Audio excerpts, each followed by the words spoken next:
This is a 40-pound vest. I can only imagine if it was 100 pounds, but it makes me want to do some movements and training. This is amazing, a 40-pound vest. I can only imagine if it was 100 pounds, but it makes me want to do some movements and training.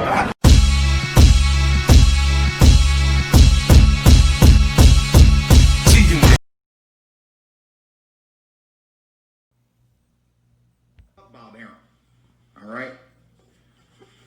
Why you talking shit, Bob? Keep your goddamn mouth shut. Keep your goddamn mouth shut, Bob. You want a cheap-ass fight? I'll punch you in your shit for free. How about that? That was the only cheap-ass shit you're gonna get out of me. I'll give you a free lick, boy. Wow. Look, man. I'm gonna snap on Bob real quick. Bob, you a piece of shit. You're one of the worst fucking promoters in the game. Okay? All of your great fighters left your ass. Oscar De La Hoya left your ass. Floyd Mayweather left your ass. Manny Pacquiao left your ass. Am I missing anybody? Shoot. Crawford, he about to leave your ass. He about to leave your ass. Look, man. Bob, you know what's up. You know I never asked for anything. It ain't my fault you can't afford a great fight, okay? You cheap as shit. You can barely pay your own fighters good money, okay? That ain't my fault. Those are the words of Keith Thurman as he's going on a rant. Before I continue the rant, let me counterpunch some things that Keith Thurman said. You know, that's one of the reasons why I really like Keith Thurman. A lot of people don't. You know, understand, Keith Thurman is the kind of guy that can sell himself. He can go wherever he needs to go to make the dough. You know, and he just broke down some real stuff about Bob Arum. Bob Arum is a cheap promoter. If you guys haven't noticed, he's a cheap promoter. He's been in countless lawsuits with wonderful talent, you know, extremely talented fighters, okay, like Floyd Mayweather, Mikey Garcia, you know, Andy Ruiz.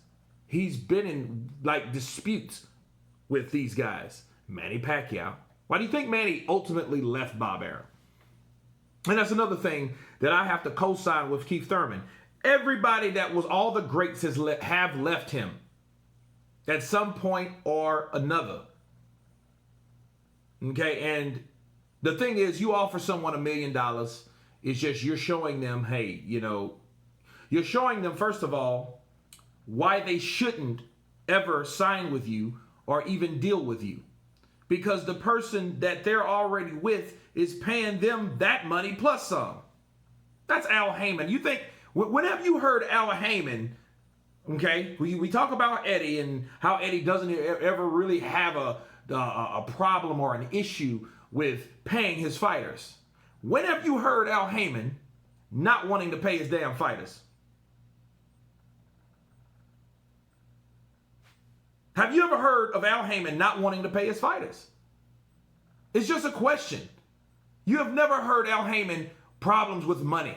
I've never heard of Al Heyman with problems with money right off. I've heard him not giving his fighters fights, right? But you haven't heard of people. The only person I did hear, Guerrero, okay, the Ghost Guerrero. You know, and he had some problems with that after he fought Floyd. But like, other than that, I haven't seen anyone that had some really bad things to say about Al Heyman after that. Don King, Bob Arum, Oscar De La Hoya, a lot of these guys have had problems. Dana White, he's a UFC guy, but still, right? He's trying to come over to boxing, okay. But Al Heyman pays these fighters. So you got to offer these guys the amount of money to entice them to come over to deal with the fighters that you have in your stable. Counterpunch. But anyway, let's move on.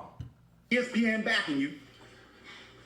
You got Terrence Crawford, one of the most talented welterweights in the welterweight division, and you can't get him paid. You can't make him famous enough. You got Max Kellerman sipping on all the Crawford juice. And I love Crawford too. He's a great fighter since the amateurs. I love that boy. I love all my peers. Because we the real ones. We the real ones. Bob, what did $2 million buy you your last fight? A bullshit ass fight? Come on now. Come on now, Bob. Okay? I speak that realness. Thurman ain't no punk.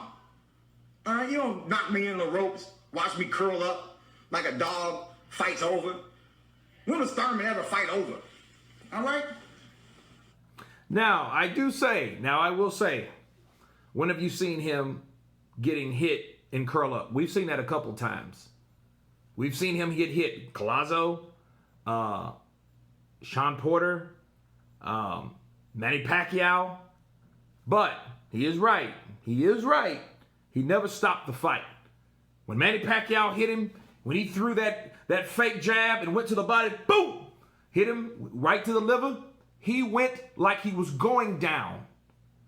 But something in KeithThurman kept him from going all the way down, and he got up. He did get up. Okay? He did get up. He didn't fall. You know, Luis Collazo hit him. Now was the first time that someone figured, ooh, KeithThurman's soft to the body.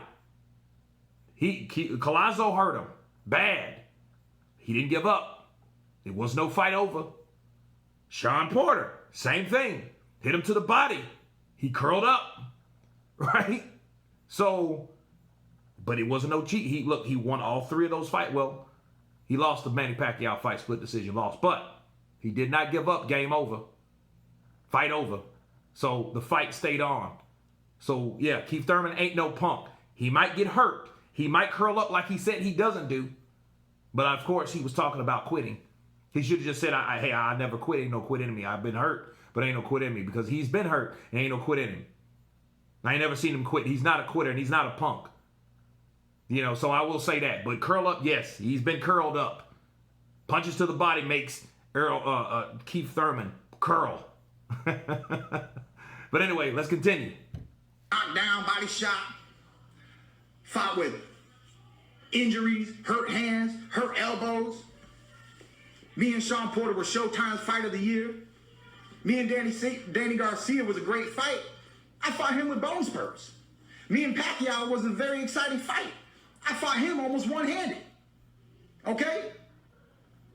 And now you mad because the PBC opponents, you can't afford a PBC fighter. You can't afford us, Bob. I'm sorry. All right? You cheat. You want fucking discounts. I know it's COVID. I know it's hard out here in the streets. We all feel it. We all know it. You know what I'm saying? But you ain't going to get me on no discount. You ain't going to pay no full price, but you ain't get no discount. Look, Bob, stop talking shit. All right? Stop talking shit. You're a horrible fucking promoter. You got all this talent, you can't do shit with it. All right? PBC, we make money together, baby. We do it all together. All right? You wouldn't have a dime in the bank account if it wasn't for all the Mexicans and Africans and Filipinos and all the other ethnicities that you've ever worked with throughout your whole career. All right? And then you don't want to pay people? This is world-class boxing. You can't afford a world-class fight? You got ESPN backing you? They don't got no money, Bob? They don't got no money? Man, look. Stop talking shit. Hey, you got to give it to KeithThurman. Fully blasted, counterpunch Bob Arum. And you got to think about it. He does have top rank. You know, and I think what Bob does, he goes to top rank. And he only issues so much money for each fighter. And he issues that based on what? We don't know. But we know that he's cheap. And then so far, he hasn't been able to convince or persuade a PBC fighter to come over to fight one of his fighters. He hasn't done that. You know what I'm saying? Like, that's the problem. You know, like the Manny Pacquiao and Mayweather fight. The Deontay Wilder Tyson Fury fight. They had to come together, but it really, if it was up to Bob per se, those fights probably wouldn't have ever happened. Why do you think it took Manny so long to fight Floyd Mayweather? It took him so long because you had someone like Bob Arum. Bob Arum was a problem. Bob is a problem for a lot of these fights. And you forget what he'll do if he used to promote you. He'll blacklist you. And KeithThurman saying that, hey, those fighters, the PBC fighters, make money together. That's what they really do. They do make money together, and they make enough money not to go anywhere else. So you know off the top, you cannot give and half step to a PBC guy. You can't do it. They ain't going nowhere. They've been preached, teached, coached on why you should never leave PBC and Al Heyman. Premier boxing champion, why you shouldn't. They probably got a 1 to 10 list on the reasons why you should never leave PBC and Fox and Al Heyman. That's the way he got these. He has these guys the way he wants these guys. So if you know you want to be one of those guys, you better be pulling some Eddie Hearn shit. And that's another thing. How can Eddie Hearn convince PBC fighters to come over and fight his fighters and you can't, Bob? Counterpunch. Think about what I'm saying. How many fighters have we had from PBC to actually go to the zone? Jesse Vargas, Mikey Garcia, Andy Ruiz. Come on now. All these guys have went over there. Why? Because Eddie Hearn knows you can't get a fighter unless you give them something to bargain with. Even if they take that, like Wilder did, took that shit and went back to Showtime. Showtime obliged him though, didn't they? They gave this man 10 mil. But little he know that was the end of the deal because, I mean, after the Dominic Brazil, that was the end of the deal. Bars. So it's one of those things where Bob has to realize when he's wrong. Because if he keeps on with this cheap shit he's been doing, he won't have fighters for very long. They'll start with him, but they won't end with him. You know, but then that just shows you the track record of people that come with him onto his banner, onto his platform, and then they leave. And it seems to me he doesn't give a shit, and he's okay with that. And that's not cool at all. You want to have a good working relationship when someone sees you, you know, you're sitting there, you know. You shouldn't sit there bitter. You should sit there like, hey, I learned that guy some money. You know what I mean? But offering shit like that to guys like KeithThurman from PBC that's deep within the PBC realms, this ain't a guy that's like a Colazo or Dennis Ugas or, you know what I mean? He's not like that outskirt guys. He's one of those mainstream guys, even though to the inner guys, they think he's fall off like Spence. But, you know, Spence is a totally different story because he thinks he's at the tip of the iceberg all by himself. You know? So, KeithThurman roasted Bob Arum for those reasons and those reasons alone. You guys tell me what you think of KeithThurman's rant towards Bob Arum. Of course, please subscribe. And you guys been Counterpunch. Peace.